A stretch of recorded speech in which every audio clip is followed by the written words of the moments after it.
before the MCU, before superhero fatigue. Before every streaming platform had its own Caped Crusader, there was this glorious, chaotic window in the early 2000s where nobody really knew what they were doing, and somehow that made everything more interesting. Studios were swinging big and missing often. Networks were greenlighting concepts that had no business existing. And in that beautiful mess, a handful of heroes were born that a whole generation grew up on, argued about on the playground, and then watched disappear without a proper goodbye. These are the ones that got canceled too soon, overlooked too easily, or just plain lost in the shuffle. And today, we're bringing them back. 7 forgotten 2000 superheroes that shaped a generation, starting right now. Number 1. Dark Angel. Before Jessica Alba was a household name, she was Max Guevara, a genetically enhanced super soldier on the run from a shadowy government program in a near-future Seattle. Dark Angel premiered on Fox in October 2000, created by James Cameron and Charles H. Egley, and it was unlike almost anything else on television at the time. The world the show built was genuinely unsettling. In 2009, a terrorist attack unleashed an electromagnetic pulse that wiped out America's infrastructure. By 2019, when the series is set, society had never fully recovered. Into that broken world, Max moved fast, stayed quiet, and carried a barcode on the back of her neck that marked her as government property. She worked as a bike messenger by day and a cat burglar by night, all while tracking down her fellow escape test subjects and staying one step ahead of the organization that made her. The show had genuine ambition, gritty, serialized, and emotionally grounded at a time when most superhero content was still fairly episodic. Critics responded warmly to the first season, praising Alba's performance and the show's richly imagined world-building. But Season 2 stumbled.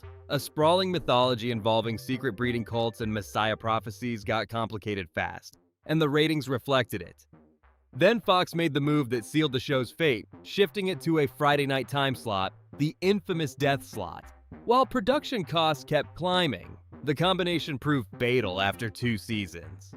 Still, Dark Angel mattered. It put a young woman of color front and center as an action hero at a time when that was genuinely rare. Max Guevara deserved a 3rd season, and honestly, she still does. No, I've been watching. This is a sick. Number 2. Static Shock. If you grew up watching Saturday morning cartoons in the early 2000s, there is a very good chance that Static Shock was part of your weekend ritual. The show premiered on Kids WB in September 2000, based on the Milestone Comics character co-created by Dwayne McDuffie, Dennis Cowan, Michael Davis, and Derek T. Dingle. It followed Virgil Hawkins, a teenage kid from Dakota City who gains electromagnetic superpowers after exposure to a mysterious mutagen called the Big Bang. As Static, Virgil could control and generate electricity, fly around on a magnetized trash can lid in the early episodes before eventually upgrading to the high-tech collapsible static saucer built by his friend Richie, and zap bad guys with plasma blasts. But what made the show genuinely special wasn't the powers. It was the writing. Static Shock tackled gun violence, gang pressure, homelessness, disability, and racism in ways that were direct and honest without ever feeling preachy. The episode titled Jimmy, in which Virgil's classmate brings a gun to school, remains one of the most thoughtful pieces of superhero storytelling ever produced for kids. Critics loved it. Viewers loved it. It ran for 4 seasons, crossed over with Batman Beyond and the Justice League, and featured guest appearances from major DC characters. The milestone vision was fully realized on screen, and Virgil Hawkins became a hero that a generation of black kids could genuinely see themselves in. So why is it so forgotten? Largely because rights disputes kept it off streaming platforms for years. For a long time, rewatching Static Shock meant hunting down old VHS tapes or grainy YouTube uploads. Thankfully, that's changing, but for too long, Static was the hero nobody could find. And that's a shame because this show was flat out great.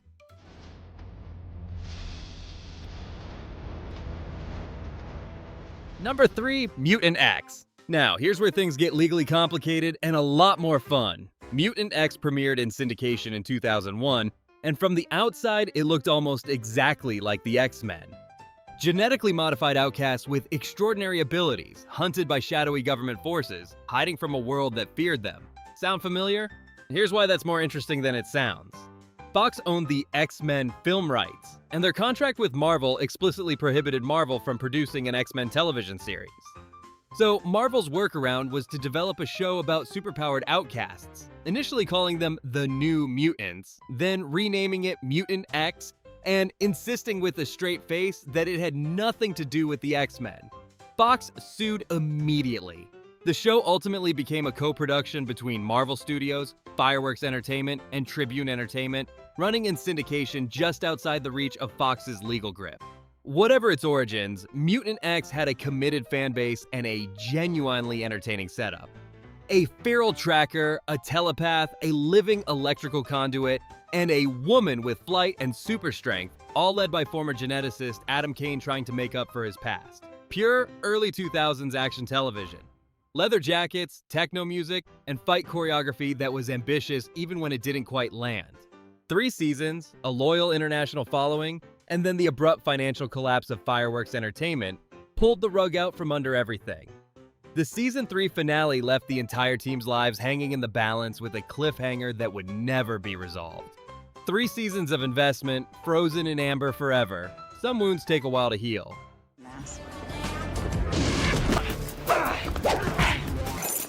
Number 4. Birds of Prey. Speaking of shows that ended before their time, let's talk about Birds of Prey. Premiering on the WB in October 2002 to an audience of 7.6 million viewers, a record for the network at the time, this was a bold concept that arrived just a little too early for the world to fully appreciate. Set in New Gotham years after Batman had vanished from the city, the show followed Helena Kyle, daughter of Batman and Catwoman, who inherited her mother's metahuman biology. In the show's lore, that meant feline-enhanced abilities, sharpened agility, night vision, and a predatory instinct she spent most of the series trying to keep under control. She teamed up with Barbara Gordon, the former Batgirl now operating as Oracle from a high-tech clock tower, and a teenage telepath named Dinah to protect the city Bruce Wayne had left behind. A Batman universe show led entirely by women, building its own mythology while honoring the source material. And the early episodes genuinely delivered on that promise. The production design was stylish, the cast had real chemistry, and exploring Gotham's future without its most famous resident felt genuinely fresh. But the network got nervous. Constant retooling, tonal inconsistencies, and a villain of the week structure that wasted the larger story potential kept the show from finding its footing. By the finale, more than half that record-breaking premiere audience had walked away. 13 episodes, and then it was over. In the current era of superhero television, Birds of Prey feels almost painfully ahead of its time. That appetite for female-led, morally complex, mythology-driven superhero storytelling clearly exists now. It just didn't exist in 2002, or at least the networks didn't believe it did. Either way, this one still stings. I can fill in. No offense, but take me with you! Number 5. W.I.T.C.H. You might not immediately think of W.I.T.C.H. as a superhero show, but go back and watch it again, because these 5 girls were absolutely superheroes. Based on the Italian comic book series, W.I.T.C.H. began airing on ABC Family in late 2004, following Will, Irma, Terani, Cornelia, and Haylin, 5 teenagers chosen as the new Guardians of the Veil, a dimensional barrier separating Earth from the magical realm of Meridian. Each Guardian controlled one of the classical elements: water, fire, earth, air, and a 5th unifying energy force. And together they could transform into winged, superpowered versions of themselves to battle the forces of the evil Prince Phobos. The show was smart, serialized, and emotionally sophisticated in a way most of its contemporaries weren't. Characters had genuine arcs, relationships evolved, villains had understandable motivations. It demanded that its audience pay attention, and its audience absolutely did. W.I.T.C.H. found a devoted following across Europe especially, where it was celebrated far more loudly than it ever was in North America. Without a major network push or a strong toy line behind it, the show never broke into the mainstream consciousness it deserved. 2 seasons, 52 episodes, and then quietly gone. Ask anyone who watched it devotedly, and they'll tell you it was one of the best animated superhero shows of the decade. It just happened to be aimed at girls, and the industry in 2004 hadn't figured out how to properly value that yet. Well, it's 3 o'clock now. The math, chum, 1700. Number 6, The Tick. Yes, there was a live-action Tick before the Amazon Prime version, and it was genuinely, beautifully weird. But first, credit where it's due. Many of the kids who tuned into this show had already grown up on the 1994 animated series, which built the character's fan base and introduced an entire generation to the big blue goofball long before anyone put him in a real costume. The cartoon earned the live-action show its audience. The Tick premiered on Fox in November 2001, starring Patrick Warburton as the enormous, nigh invulnerable, and philosophically bewildered superhero known only as the Tick, alongside David Burke as mild-mannered accountant sidekick Arthur, who wore a moth suit and had no actual superpowers whatsoever. The show was a loving deconstruction of superhero tropes at a time when that kind of meta-commentary was far less fashionable than it is today. The Tick had superhuman strength and durability, but absolutely no awareness of how strange any of this was. He spoke in thundering non-sequiturs, delivered monologues of unearned confidence about nothing in particular, and charged into danger with the enthusiasm of someone who had never once considered that things might go badly. Arthur, meanwhile, was constantly terrified and somehow the most relatable character on screen. Fox produced 9 episodes before pulling the plug, though only 8 made it to air during the original run, with the 9th titled The Tick vs. Prehistory left on the shelf. The decision baffled critics and fans alike. The writing was sharp, the cast was game. Warburton was born for this role, but Fox scheduled it poorly and gave it almost no time to find its audience. Getting canceled before its time is almost too perfectly on brand for a hero who never quite fit in anywhere. My coolest, hottest, baddest. Time to do what I do best. Number 7, Raven, Teen Titans. We're rounding out the list not with a show, but with a character who became one of the most quietly iconic heroes of the entire decade. Teen Titans premiered on Cartoon Network in 2003, and while the whole team deserves recognition, it was Raven, voiced with extraordinary precision by Tara Strong, who embedded herself deepest into the generation that grew up watching her. Daughter of a demon lord, but raised in the pacifist interdimensional realm of Azarath, she was taught from birth to keep her emotions completely suppressed, because feeling too much meant losing control of the darkness inside her, and losing control meant catastrophe for everyone around her. Raven was unlike any superhero kids had encountered before. Dark, dry, deeply uncomfortable in her own skin, and showing up anyway. That combination hit differently for a lot of young viewers, particularly those who felt like they didn't belong or were quietly afraid of their own inner lives. Tara Strong's voice performance is a huge part of why the character landed so hard. She gave Raven a weariness and a wounded intelligence that made her feel completely real, and fans have never stopped talking about it. The show itself was a brilliant tonal balancing act, genuinely funny one moment and genuinely devastating the next, with an anime-influenced visual style that made it stand out from everything else on the dial.